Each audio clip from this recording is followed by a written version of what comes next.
Does Endeavor even want forgiveness now? Like, how complicated is this gonna be?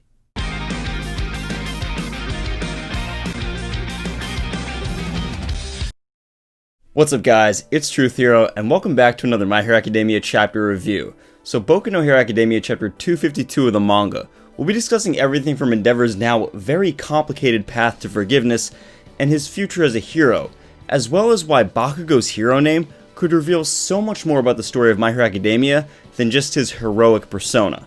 Let's dive in. Also, before we continue, I am looking for artists to do an original commission piece on Shinso. Maybe his face with the mask and a hand somewhere that I can then use on channel merch. So if you think you have the artistic chops, slide into my DMs on Twitter and Instagram. This is digital art, by the way, and if it catches my eye, then we'll work something out. Thanks as always, and let's get on with the video. This chapter opens right where we left off, with Endeavor just dazed. He's just shocked to his core as he's embracing Natsuo right after being saved. I mean, I can't imagine the roller coaster of emotions that he's having right now. Also, he's embracing Bakugo at the same time, who, as always, has no chill. Are you okay? Are you hurt? Yes, I'm okay. What do you think he might be talking about someone else there, Bakugo? Also, I love how Bakugo follows up when he's being embraced. You smell like old man. Like, dang. Endeavor's not even that old. Dude's savage. Bakugo quickly yoinks himself out of this hug and asks, where's the villain?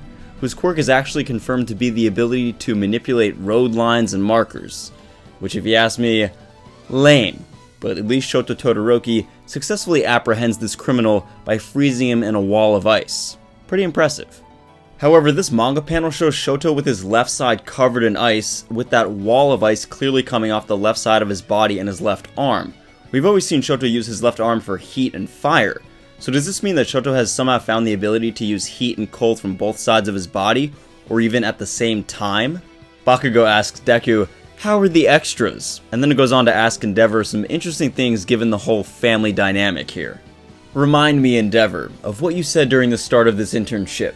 Show me during this winter break that you can eliminate villains faster than I can. Bakugo excels in every aspect of being a hero, and if he doubted if he could save people or not, he saved Natsuo with ease. But the one thing he can't do is read social situations properly. He either doesn't know or doesn't care as to the reasons behind why Endeavor hesitated when saving Natsuo. What follows is Endeavor explaining to Natsuo why he hesitated in saving him, and this really took me by surprise. I thought for a split second that if I saved you back there was a chance that you might not say a word to me ever again. And Natsuo looks completely stunned by this, and so was I. Why would Endeavor saving Natsuo cause an even further rift between them? It's possible that if Natsuo was saved by Endeavor, he would feel embarrassed that his father, a man he could not forgive, a man he deeply resents, saved his life, and actually did something good for him. He might not want to be indebted to Endeavor like this, might consider being saved by his father as a complete loss of face. But what do you guys think? Would Natsuo have felt ashamed and embarrassed by being saved by his father? Would he consider it a complete loss of face? Or would he have understood that that's his father's job as the #1 hero? Comment below. Personally, I think he would have understood. Given that absolutely bewildered expression on his face and how shocked he is when Endeavor tells him this, I don't think he would have cared. He would have seen anyone saving him as their duty as a hero or a hero trainee, and that it doesn't really have any relation to his relationship with his father. Endeavor sincerely tells Natsuo, look, you don't have to believe me, but it was never my intention to shut any of you out of my life. I ran away from my responsibilities.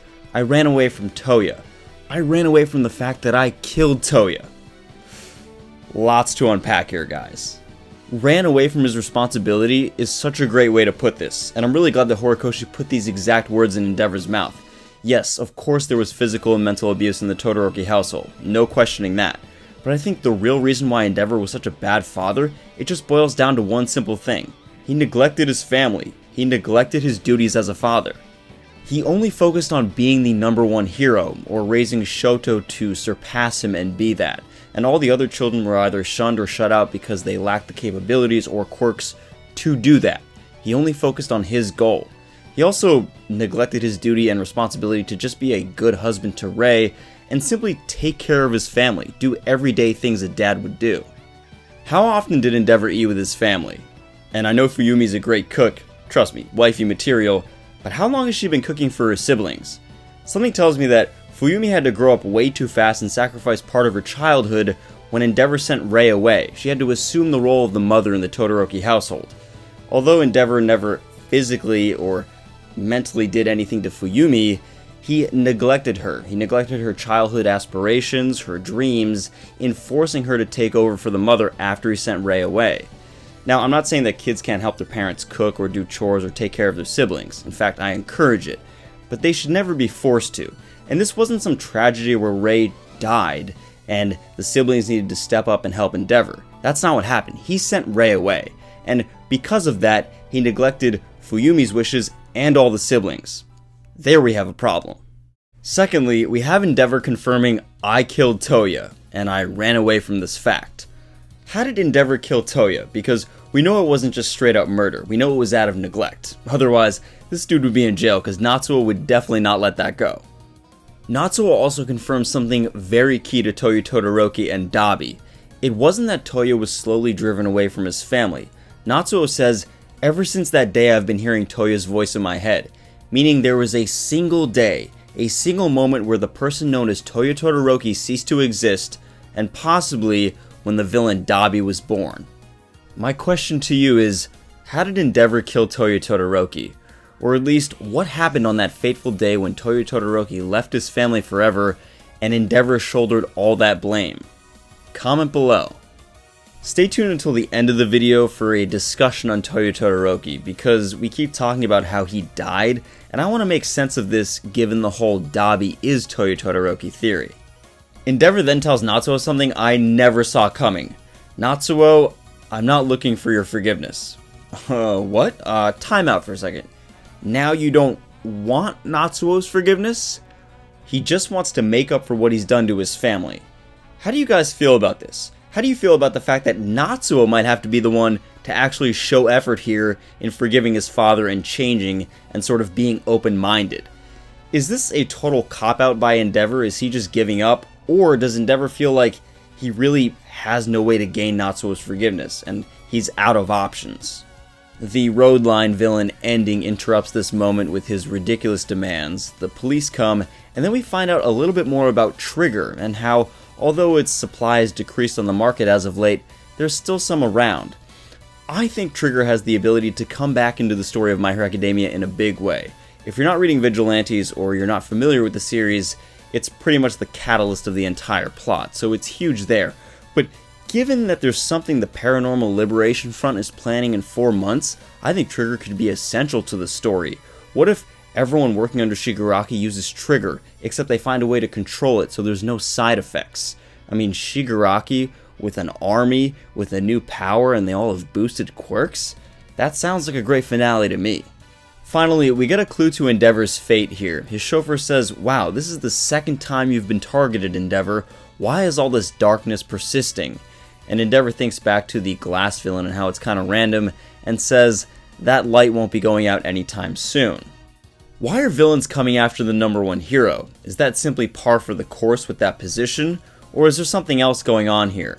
With Ending, he wanted to be killed by Endeavor, and the glass villain was pretty random. If Endeavor is being targeted, it's also not from the Paranormal Liberation Front, since Hawks would know about this. After all, he intervened when the glass villain attacked. We've been speculating for a little bit that Endeavor might die or suffer some grave fate, and that's actually how his family would forgive him. But given what he says here, that the light won't be going out anytime soon, maybe it's safe to say that Endeavor's fine for now. However, the other option is what he says about Hawks. Hawks was right about these big three of Class 1A. The next generation is great, and their light won't be going out anytime soon. But maybe that means this new generation is finally ready to succeed its masters, and that Endeavor's flames might be burning out soon. The first thing I want to discuss before moving on to Touya Todoroki and how that theory makes sense is actually the Todoroki family coming together once again. We see at the end of this chapter that Endeavor is actually distancing himself from his family. Now, I think it's great that you're making a new house and Natsuo and Fuyumi can live there, and it's a very welcoming environment for Rei to come back to. But if I'm being perfectly honest, Endeavor is being a little bit of a bitch. Now, I don't say this lightly, but you're upset that your family doesn't immediately accept you back from all that you've done. Let's think about it for a second, my guy. You put them through years of abuse. Physically, emotionally, psychologically, and, to quote you, you killed your son by doing this pattern of abuse. So do you think for a moment that it's a fair trade-off for you to just come back into your family's life and Natsuo and Shoto to just accept you like that? I don't think so. How many years did you put them through all that stuff, and you can't take a few weeks of them being cold to you?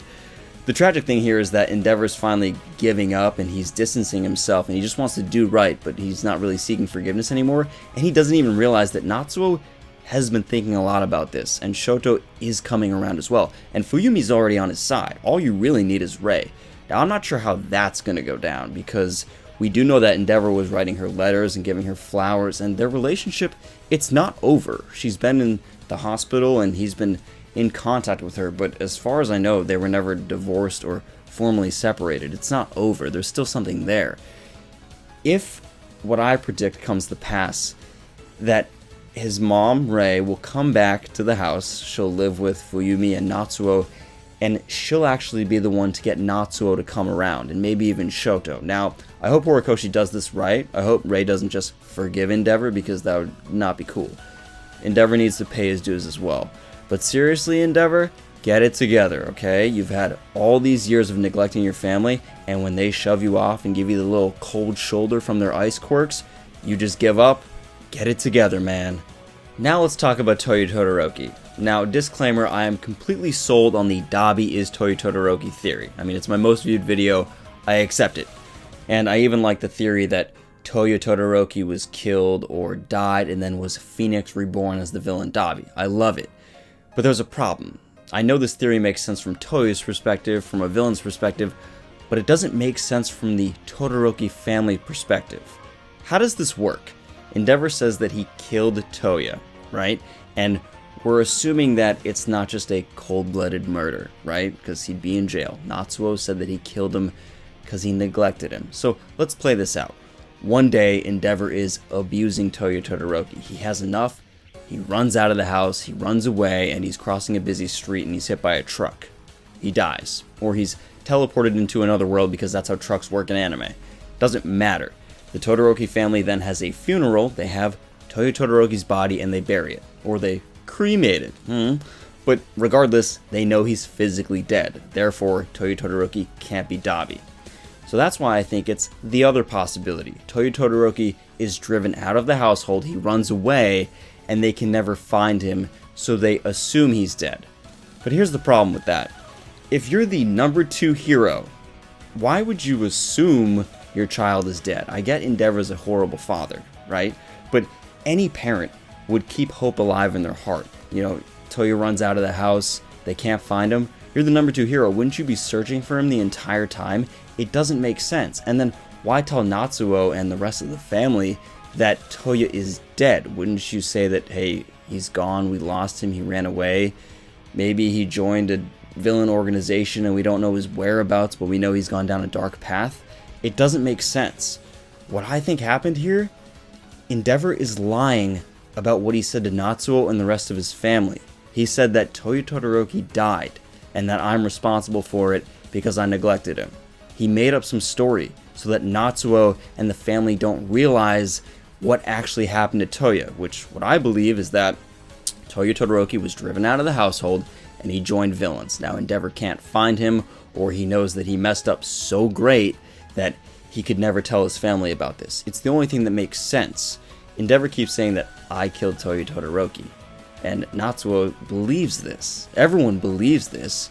Natsuo would never go looking for him. Rei, she'd be in the hospital, and Shoto would never go looking for him either. It's the only thing that makes sense. The only question is, how did this happen? What exactly transpired? I hope we keep exploring this topic, because I genuinely believe that Endeavor is not saying something. Just the way he sort of talks to Touya in that shrine when he says, I wish you could be here for dinner. I guess you could say that to someone who is passed on, but given the way he also saw Dabi, and Dabi taunts him, hey, edgy Todoroki, and Endeavor is kind of shocked by this even though he can't see him, something doesn't add up. I believe that Endeavor knows Toya's out there somewhere, and he made up a story to convince his family that, yes, I'm a bad guy, I abused him, but he's dead, and so they wouldn't look for him and wouldn't question anything. I think Endeavor's biggest, darkest secret isn't the fact that he's, you know, an abuser, which of course is horrible, but that he let one of his sons become a villain, and it was out of his control, and it was due to his neglect. But as always, guys, thanks for watching. Let me know down below in the comments, what happened on this fateful day when Touya Todoroki died? And is Endeavor lying about this? If you guys like My Hero Academia content and these chapter reviews, consider enrolling at UA today by subscribing. And until next time, Plus Ultra.